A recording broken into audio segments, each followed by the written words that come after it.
Hola, ¿cómo están? Bueno, en la clase de hoy vamos a hablar de los inductores. Un inductor, en su forma más clásica, es un alambre enrollado sobre una forma circular, que puede tener o no un núcleo de hierro en su interior. Pero bueno, quiero ir a lo más fundamental, al fenómeno en sí. Cuando hacemos circular una corriente eléctrica por cualquier cable conductor, se genera a su alrededor un campo magnético. Supongamos que este es un cable y circula una corriente en este sentido, se genera un campo magnético que por convención gira en ese sentido. ¿Sí? Lo estoy dibujando en perspectiva. Si lo viéramos de frente, cuando se le dibuja una cruz como si fuera la cola de una flecha. Eso quiere decir que la corriente circula hacia adentro del plano. Entonces el campo magnético tiene este sentido, ¿sí? Se le llama la regla del tirabuzón, como si pusiéramos un sacacorcho. O la regla de la mano derecha, y es poner el pulgar y la mano así enroscada. El pulgar indica el sentido de la corriente y el resto de los dedos el sentido del campo magnético. Bien, entonces sabemos que si hay una circulación de corriente en un cable, se forma un campo magnético. Y hay ciertas formas de enrollar o de colocar un cable que hacen que se sumen los campos magnéticos que se generan, por decirlo de alguna manera, individualmente, ¿no? O sea, si suponemos que la corriente circula hacia allá, acá se va a ir formando, ¿sí? Bueno, todo un campo magnético alrededor del cable, cuya resultante va a ser un campo que tiene más o menos esta forma y se va expandiendo en el espacio. Ahora bien, en la clase anterior, donde vimos el fasor rotativo y vimos el generador eléctrico elemental, vimos que un conductor que se mueve dentro de un campo magnético o que está bajo la influencia de un campo magnético que varía en el tiempo, se genera sobre ese conductor una fuerza electromotriz que es capaz de generar una corriente eléctrica. Ahora, en el caso del inductor sucede algo muy interesante, que es que si nosotros, en vez de hacer circular una corriente constante, de manera que el campo fijo siempre permanece constante, ¿qué pasa si nosotros hacemos circular una corriente que varía en el tiempo, como sería el caso de una señal senoidal? Tiempo I. Este campo magnético va a variar, se va a expandir y se va a achicar, expandir y se va a achicar, e inclusive va a cambiar de polaridad, ¿no es cierto?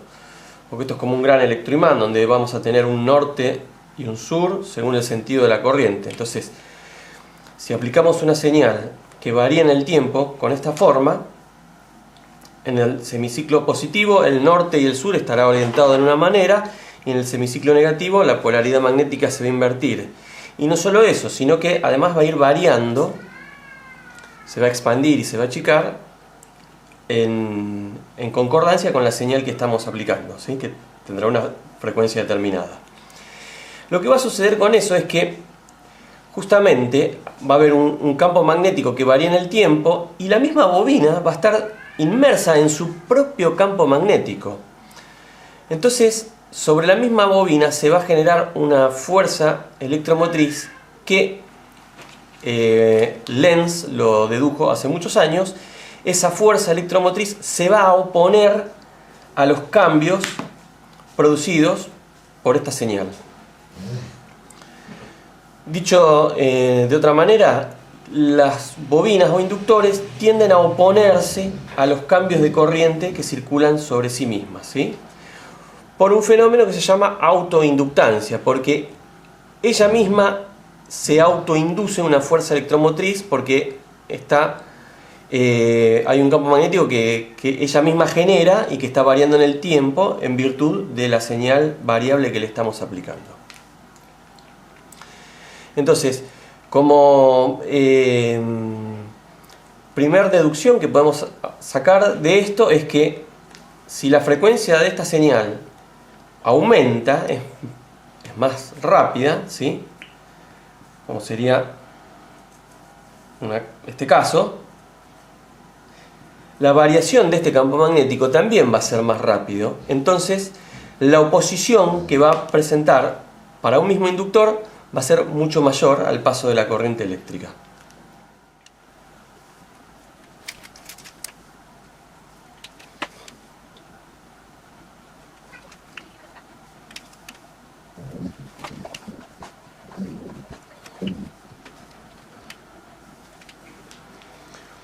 Bueno, bien, otro efecto que aparece a consecuencia de la inductancia o autoinductancia de una bobina es el siguiente. Supongamos que armamos este circuito, ¿sí? Es un generador de señal senoidal y le conectamos un inductor, una bobina, que se simboliza con la letra L, y la inductancia de la bobina L se mide en henrios, la letra H mayúscula.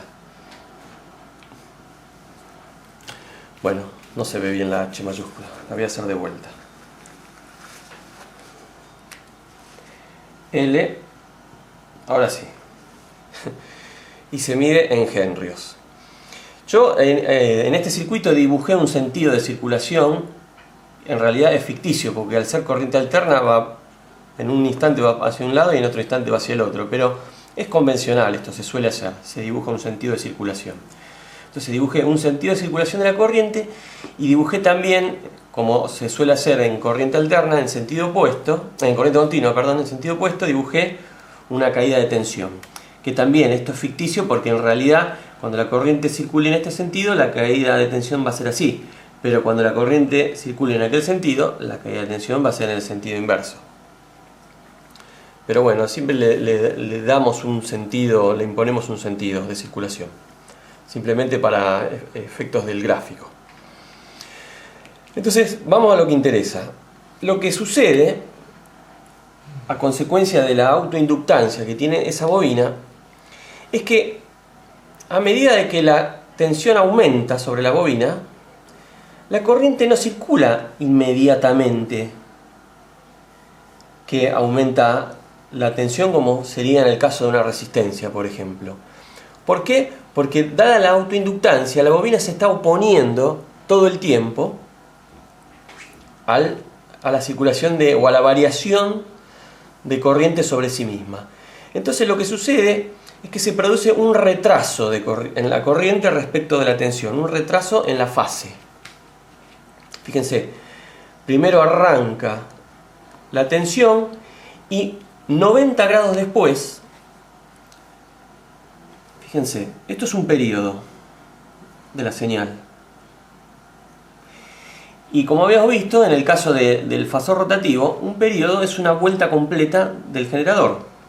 O sea que acá serían 360 grados o, expresado en radianes, sería 2pi radianes. Acá a la mitad tendríamos 180 grados o pi radianes.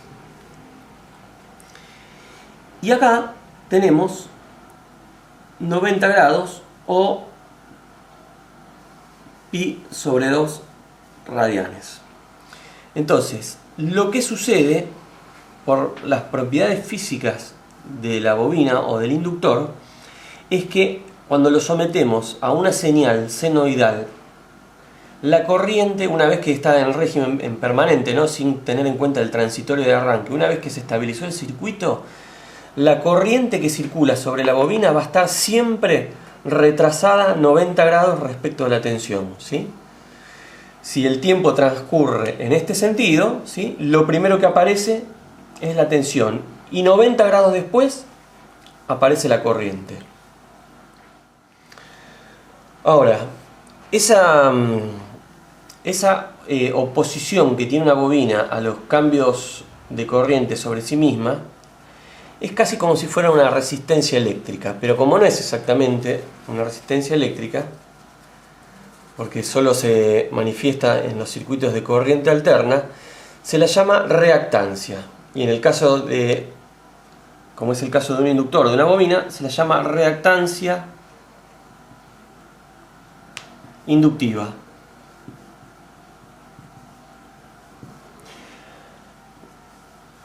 Como habíamos deducido al principio, al aumentar la frecuencia, la oposición a la circulación de corriente es mayor, por lo tanto, quiere decir que la reactancia está aumentando. Y el módulo de esa reactancia se calcula de la siguiente manera. La reactancia inductiva se simboliza de esta manera. XL es igual a omega por L, donde omega es la velocidad angular del generador, que lo vimos en el capítulo de señales y en el de fasor rotativo. Y dijimos que era igual a 2 por pi por la frecuencia de la señal.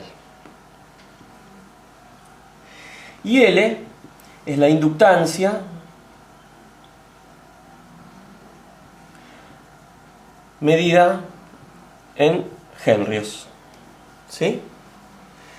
De esa manera se halla el módulo de la reactancia inductiva de cualquier bobina.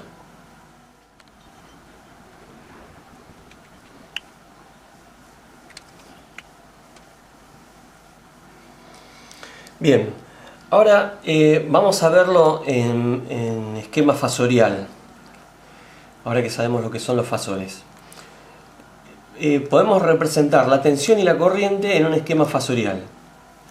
Entonces, dijimos que por propiedades físicas de la bobina, la corriente retrasa 90 grados respecto de la tensión. O sea, como acá estamos en 0 grados, ¿sí? Acá estamos en 90 grados. La tensión está adelantada. Si esto estuviera girando, que no lo está, pero si estuviera girando, la tensión está adelantada 90 grados respecto de la corriente que atraviesa dicha bobina, ¿sí? Y ahora vamos a ver cómo representamos la reactancia inductiva de manera fasorial, tanto en forma polar como en forma binómica. Vamos a hacer una analogía con una resistencia, con la ley de Ohm, que vamos a ver que la ley de Ohm se aplica para todo. R en un circuito de continua, la resistencia de un circuito es igual a la tensión aplicada sobre la corriente que circula. Por lo tanto, podemos decir que la reactancia inductiva va a ser igual a la tensión BL, o sea, la tensión sobre el inductor dividido IL, ¿sí? Que es la corriente que lo atraviesa. Fíjense que en continua yo siempre usé letras mayúsculas y ahora en alterna voy a utilizar letras minúsculas. Ahora, como estos son fasores, ¿sí? Tanto BL como IL son fasores, y habíamos dicho que la división o el cociente entre fasores lo íbamos a hacer en forma polar. Entonces, tenemos que pasar esto a formato polar. XL va a ser igual a BL, expresado en formato polar, sería el módulo de BL con un ángulo de 90 grados, ¿sí? Y IL va a ser el módulo de IL, que en este caso sería un ángulo de 0 grados. Entonces, la reactancia inductiva quedaría que es igual a BL sobre IL, que esto no es ni más ni menos que el módulo de la reactancia inductiva, y el ángulo, dijimos que se restaba lo de arriba menos lo de abajo, sería 90 menos 0. Por lo tanto, la reactancia inductiva expresada en forma polar es igual a el módulo de dicha reactancia con un ángulo de 90 grados positivos.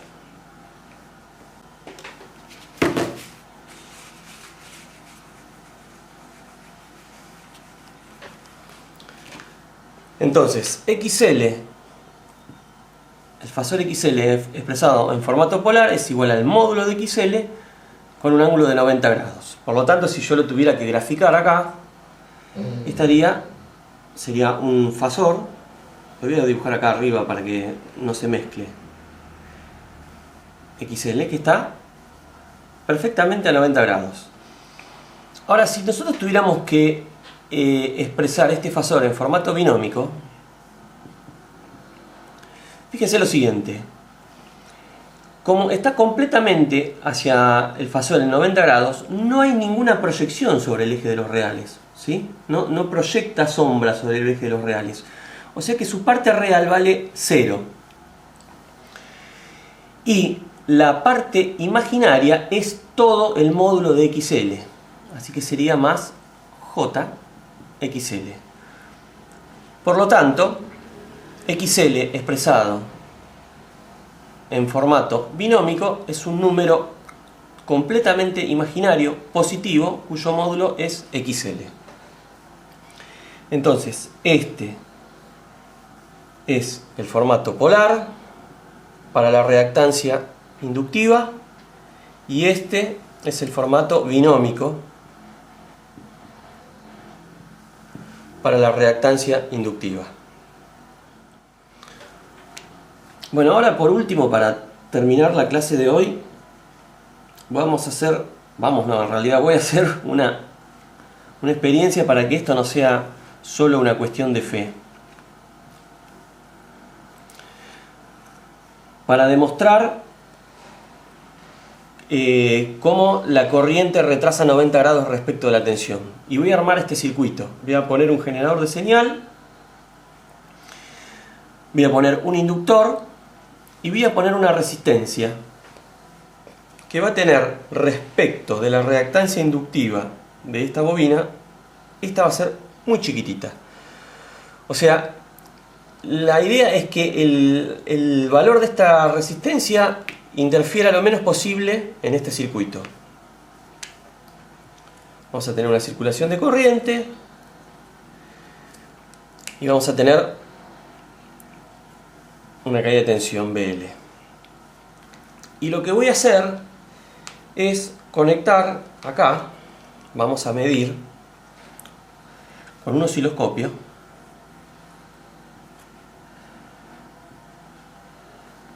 Tenemos el canal 1 y el canal 2 del osciloscopio. Entonces, esto lo voy a tomar como referencia el circuito. Ahí voy a colocar la masa del osciloscopio y en el canal 1 voy a ver la señal de la fuente. Y en el canal 2 lo que voy a hacer es medir la caída de tensión sobre esa resistencia. Que como la resistencia es un elemento pasivo y no genera ningún tipo de desfasaje entre su tensión y su corriente, podemos decir que la tensión que midamos acá va a ser proporcional a la corriente que circula sobre este circuito. Entonces la vamos a usar como si fuera la resistencia shunt de un amperímetro, que de hecho de esa manera funciona un amperímetro. Un amperímetro adentro tiene una resistencia muy chiquitita, y en paralelo tiene conectado un voltímetro. Un osciloscopio no es ni más ni menos que un voltímetro, nada más que puede medir tensiones que varían en el tiempo y las grafica. Entonces, de esa manera, sobre el canal 1 vamos a ver la tensión entre extremos del circuito, ¿sí? Y sobre la resistencia vamos a ver la corriente que circula sobre el circuito. Y de esa manera vamos a ver el desfasaje que se genera. Bueno, este es el circuito que yo armé. Justo da la casualidad que los cables son rojos y el mantel es rojo. Espero que se vea bien.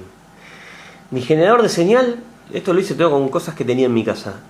El generador de señal es este transformador, que es un transformador que tiene una entrada de 220 volt y una salida de unos 10 volt aproximadamente, ¿sí? La inductancia o el inductor que voy a utilizar para hacer la experiencia va a ser el primario de este otro transformador.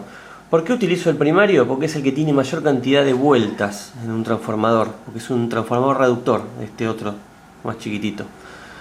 Y como voy a trabajar con la red domiciliaria, que en Argentina es de 50 Hz, 50 ciclos por segundo, necesito un inductor que sea bastante grande para que pueda haber un contraste con el valor de la resistencia.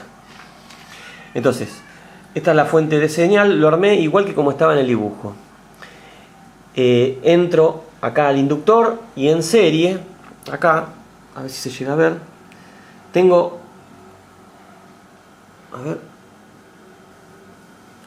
3 resistencias de 10 ohm en paralelo, o sea que el resultado es una resistencia de 3,33 ohm, que es lo más chiquitito que tenía yo acá en mi casa a mano. Y después tengo el osciloscopio, donde este es el canal 1. Si seguimos el cable, viene por acá, se pega una vuelta bárbara y va acá. Entonces estoy midiendo, este es el vivo y la masa está en el otro extremo de la fuente de señal, ¿sí? O sea, el canal 1 lo que va a medir es la tensión de nuestra fuente de señal. Y el canal 2, que es la otra punta, va a medir respecto de la referencia a la masa, la caída de tensión sobre la resistencia, que va a ser el equivalente a medir la corriente en el circuito. Así que bueno, ahora vamos a ver los oscilogramas. Bueno, acá estamos viendo la señal de la fuente del generador de señal. Esta flecha que vemos acá es el punto de disparo del trigger, donde arranca la señal. Y este es el nivel del trigger. Fíjense que yo, si lo subo o lo bajo, cambia la posición desde donde arranca la señal respecto de esta flechita, ¿sí? A pesar de que, bueno, este es un osciloscopio digital, pero donde está todo escrito, digamos, pero está bueno hacer memoria cómo se utiliza un osciloscopio. La base de tiempo, el horizontal, está acá, escrito acá abajo, está seteada en 5 milisegundos por división. O sea que cada cuadradito de estos, en la escala horizontal, equivale a 5 milisegundos. Como la frecuencia de red en Argentina es de 50 ciclos, el periodo habíamos dicho que es la inversa de la frecuencia, o sea sería 1 dividido 50, es igual a 20 milisegundos el periodo completo. Fíjense que si la señal arranca acá y acá podemos decir que termina el periodo, tenemos 5, 10, 15, 20 milisegundos. Y además acá el osciloscopio, acá abajo, nos está indicando la frecuencia de esta señal, que es de 50 Hz. ¿Sí? Bueno, ahora vamos a hacer aparecer el canal 2, que es lo que está midiendo la tensión sobre esa resistencia, que nos indicaría de manera indirecta la corriente sobre el circuito. La señal tiene un poco de ruido porque como la resistencia es muy chiquitita, fíjense lo siguiente, que la escala vertical del canal 2 está en 5 milivolt por división, o sea que la amplitud de esta señal es de 5, 10, 15, 20, 25, 30 milivolt. Es una señal muy chiquitita, entonces al amplificar el osciloscopio está levantando bastante ruido. Pero igual lo interesante y lo que se puede ver a simple vista es lo que vimos en el diagrama que yo les dibujé, que es que primero arranca la señal de tensión y 90 grados corrido en el tiempo aparece la señal de corriente, ¿sí? Otra forma de ver los desfasajes en un osciloscopio es utilizar la posición XY que traen todos los osciloscopios. ¿Qué es lo que hace la función XY? Deja, en vez de estar barriendo siempre de izquierda a derecha el haz, el canal 1 se utiliza para barrer en forma horizontal y el canal 2 se utiliza para barrer en forma vertical. Entonces, según la relación de fases que hay entre el canal 1 y canal 2, se forman dibujos o formas, que se les llama formas de Lissajous, y nos permiten determinar a simple vista la relación de fases entre un canal y el otro. Si no hubiera desfasaje de tensión, como los dos se mueven al mismo tiempo, dibujaría una línea recta a 45 grados. Si el desfasaje es de 90 grados, se debería dibujar un círculo. Y ahora vamos a ver qué es lo que pasa. Vamos a setearlo para ver. Acá está el formato y en función del tiempo y lo vamos a poner en XY. Y ahí aparece la composición de las dos señales. El canal 1 que está barriendo en forma horizontal y el canal 2 en forma vertical. Y fíjense que se dibuja un círculo no muy perfecto por las pequeñas por el ruido que tiene el circuito y porque el desfasaje con la resistencia que yo puse no es lo suficientemente chiquita.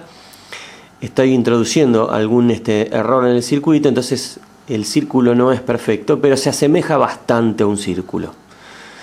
La línea se ve muy gruesa por el ruido que hay en una de las dos señales. Pero bueno, lo que quería es poder demostrar de forma práctica que el desfasaje entre tensión y corriente en una bobina es de 90 grados y que la corriente retrasa 90 grados respecto de la tensión, como vemos acá.